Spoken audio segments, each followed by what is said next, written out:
17 رمضان المبارک جنگ بدر اسلام کی پہلی جنگ۔ یہ اسلام اور مسلمانوں کی طرف سے لڑی جانے والی پہلی جنگ تھی، جب مسلمانوں کو مکہ شریف میں ستایا گیا اور وہاں سے نکلنے پر مجبور کر دیا اور مسلمان ہجرت کر کے مدینہ شریف جا بسے۔ اس کے بعد بھی کافروں نے دم نہیں لیا اور طرح طرح سے پریشان کرتے رہے، تو اللہ اور اس کے رسول صلی اللہ علیہ وسلم نے مسلمانوں کو جنگ کی اجازت دی۔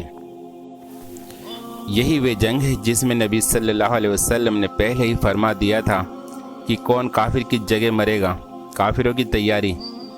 یہ اسلام کی بہت ہی مشہور جنگ ہے، جس میں کافروں کی طرف سے 1000 کا لشکر تھا اور سارے کے سارے جنگ کی مکمل تیاری کے ساتھ 1000 گھوڑے اور 170 اونٹ، کھانے کی بھی کوئی دقت نہیں تھی۔ انہوں نے باندھ لیا تھا کہ ہر روز ایک امیر 10 اونٹ ذبح کر کے پورے لشکر کو کھلائے گا۔ مسلمانوں کی تیاری۔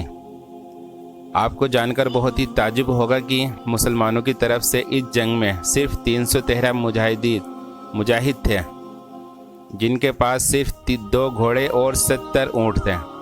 مسلمان کی فوج کافروں کی آدھی بھی نہیں تھی، نہ جنگی سامان مکمل تھا اور نہ ہی اناج کا انتظام۔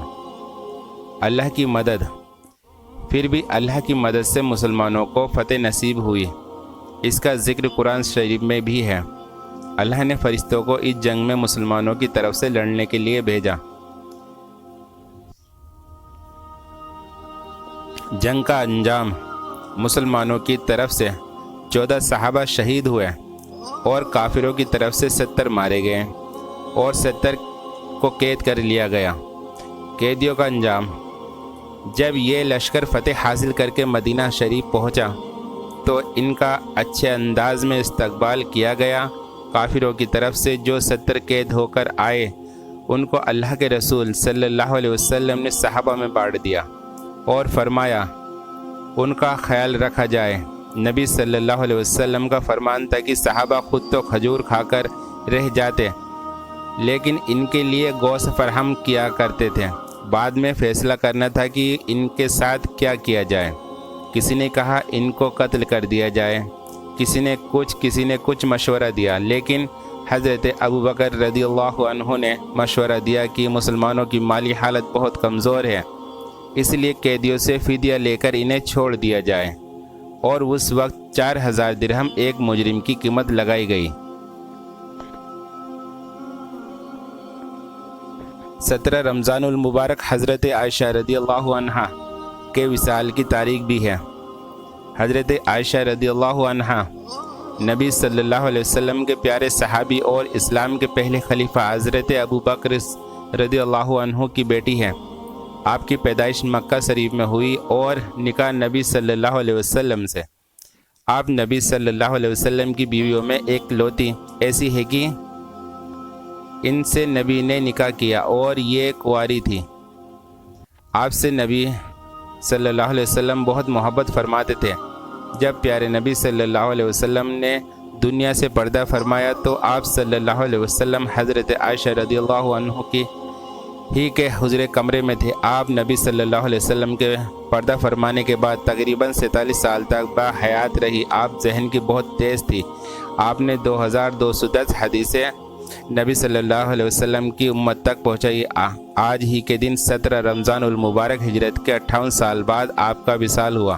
سبھی مسلمانوں سے گزارش ہے کہ ام المومنین حضرت عائشہ رضی اللہ عنہا کے لیے خوب ایصال ثواب کرے اور آپ کے صدقے میں خوب دعائیں مانگے۔ 17 رمضان المبارک ایک اور اہم یادگار ہے حضرت رقیہ رضی اللہ عنہا، جن کو ہم نے بھلا دیا۔ یہ نبی صلی اللہ علیہ وسلم کی نبوت کے اعلان سے 17 سال پہلے، جب پیارے نبی صلی اللہ علیہ وسلم کی عمر کا 33واں سال تھا، پیدا ہوئی اور شروع اسلام میں ہی اسلام قبول کر لیا۔ پہلے ان کا نکاح ابو لہب کے بیٹے عتبہ سے ہوا تھا، لیکن ابھی اس کی رخصتی نہیں ہوئی تھی کہ سورہ تبت یدا نازل ہوئی اور ابو لہب کو اپنی رسوائی برداشت نہیں ہوئی۔ وہ قرآن کے ذریعے اپنی رسوائی سن کر آگ ببولا ہو گیا اور اپنے بیٹے عتبہ کو مجبور کیا کہ وہ حضور صلی اللہ علیہ وسلم کی صاحبزادی حضرت رقیہ کو طلاق دے دے اور اس نے طلاق دے دی۔ اس کے بعد حضور صلی اللہ علیہ وسلم نے حضرت رقیہ کا نکاح حضرت عثمان بن عفان سے کرا دیا۔ ان دونوں نے کافروں سے ستائے جانے پر ہجرت کا حکم پا کر پہلے حبشہ اور پھر مدینہ کی طرف ہجرت کی۔